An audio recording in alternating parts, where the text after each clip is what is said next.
គាត់គឺជាអ្នកបកប្រែសិភៅនេះពីច្បាប់ដើមជាភាសាបារាំងមកភាសាខ្មែរយើងកាលជំនាន់នោះដែលវាជាប់តាក់ទងនឹងប្រវត្តិនៃរាជជនជាតិខ្មែរម្នាក់ដែលត្រូវទៅហ៊ានបារាំងបង្ខំឲ្យធ្វើជាទាសករផ្លូវភេទអស់រយៈពេល7 យប់7 ថ្ងៃក្រោយមកនាងក៏ត្រូវស្លាប់ហើយคล้ายជាវិញ្ញាណដ៏សាហាវអ្នកអានវាទាំងអង្គសុទ្ធតែធ្លាប់បានឆ្លងកាត់ការធ្វើវិធីដ៏មាននៅក្នុងប្រឡំលោកវាអាចប្រាប់យើងបានគ្រប់យ៉ាងបងឯងសាកធ្វើពិធីសួរកញ្ចក់តាមសភៅនឹងមើលថាមិនត្រូវបងឯងអាចនឹងដឹងចម្លើយកថាបានដែរនៅណាបាក់ឡានមកបងឯងប៉ុន្តែត្រូវមានលក្ខខណ្ឌដោះដូរ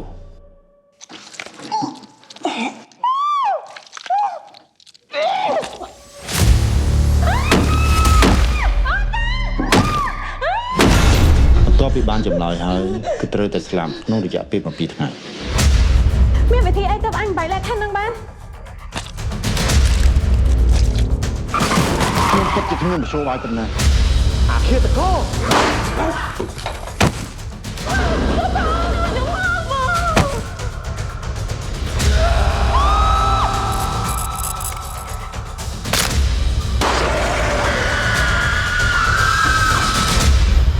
4 តួនេះវាជាត្រណម